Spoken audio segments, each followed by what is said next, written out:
Bab 237. Nathan tampak terkejut. Mungkinkah hati nurani Adrian bersaudara muncul lagi dan mengirim uang itu kembali? Aku akan memberitahumu alasan spesifiknya malam ini. Aku sibuk dulu. Kirana menutup telepon dengan cepat. Ketika Nathan hendak menanggalkan pakaian, beberapa mobil mewah muncul di depannya. Cindy berjalan, diikuti oleh orang terkaya August Kinsman dengan ratusan pengawal.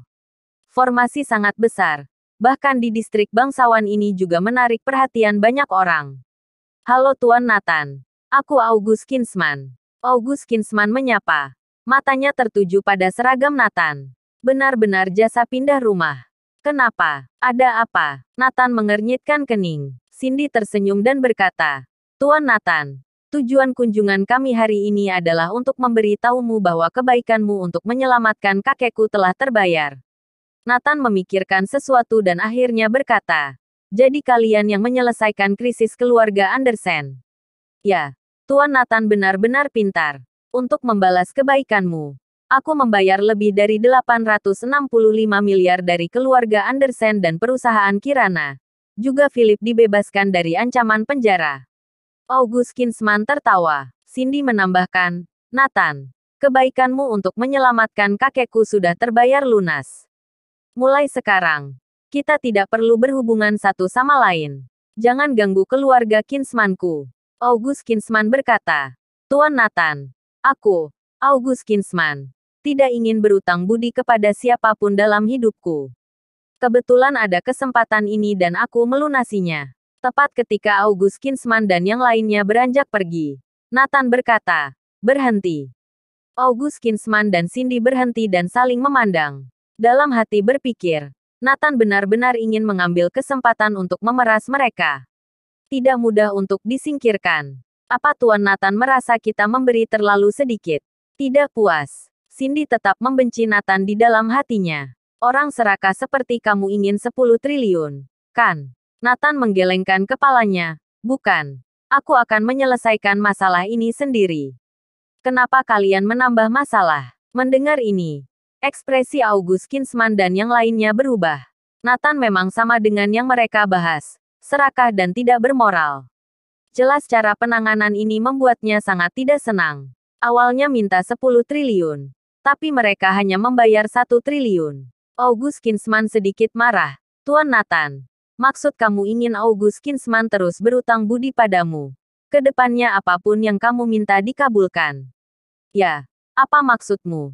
Nathan, memang benar, kamu menyelamatkan kakekku. Tetapi kami juga menyelamatkan keluarga Andersen. Apa kamu menginginkan puluhan triliun atau bahkan 100 triliun baru cukup? Cindy menyatakan sikapnya secara langsung. Aku beritahu kamu, itu mustahil. Ya, kamu adalah orang serakah yang tak pernah puas.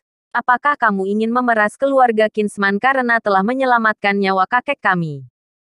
Ku beritahu, itu tidak mungkin. Keluarga Andersen telah menerima kebaikan kita. Jadi, tidak ada gunanya lagi. August Kinsman berkata dengan dingin. Bila tahu kamu adalah orang seperti ini, aku tidak akan pernah membiarkanmu menyelamatkanku sejak awal. Cindy dengan bangga mengangkat kepalanya. Sudah ku bilang, kakekku memiliki nasib yang baik. Bahkan jika kamu tidak menolongnya saat itu, dia akan tetap bertahan. Ya. Kakek memang baik-baik saja. Kamu hanya beruntung saja. Tidak disangka kamu menggunakan ini untuk memeras kami. Nathan serendah tikus di mata semua orang. Nathan berkata sambil tersenyum. Hanya kalian yang menganggap ini serius. Tenang saja. Aku sudah lupa soal menyelamatkan orang malam itu. Aku tidak butuh imbalan apapun.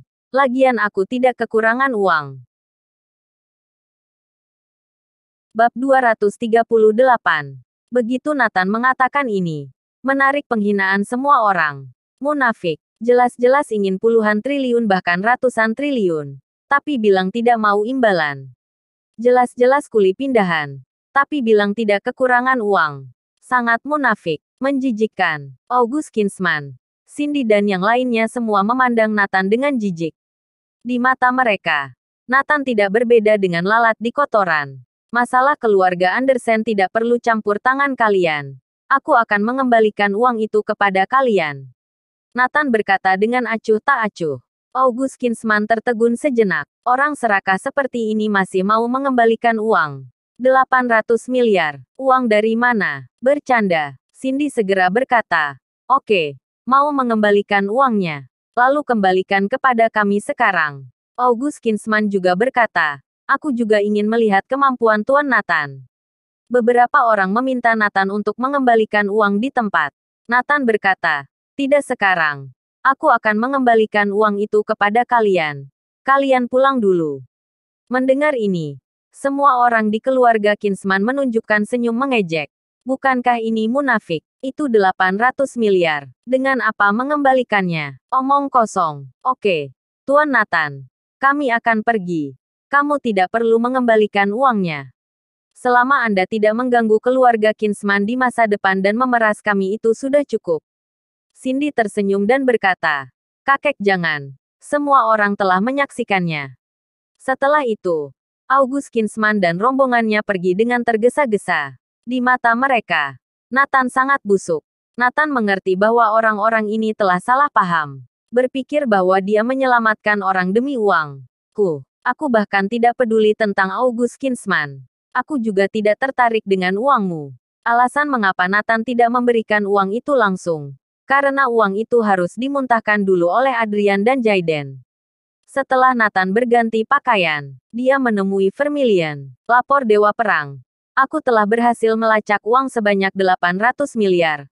Mereka belum sempat menggunakannya. Saat ini aku telah mengunci uang itu.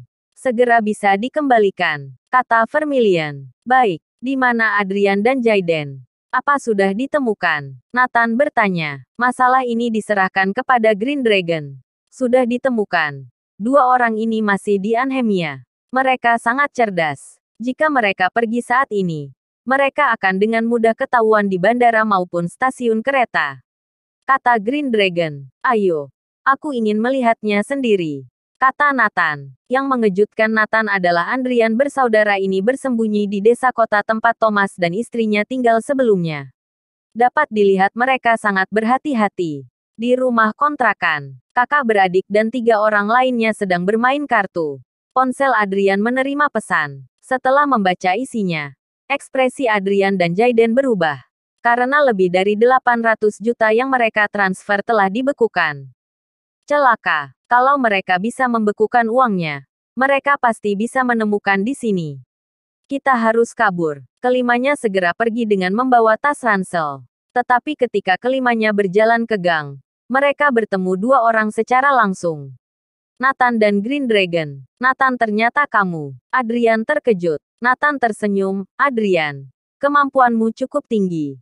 Bagaimana kamu menemukan kami? Adrian sangat ingin tahu tentang ini. Dengan mata merah, Jayden mengeluarkan parang. Kak, jangan tanya. Ayo bunuh orang ini dulu dan kabur. Nying. Adrian dan 3 lainnya juga mengeluarkan parang. Kelima orang itu membawa parang perlahan maju menuju Nathan. Mereka memiliki niat untuk membunuh.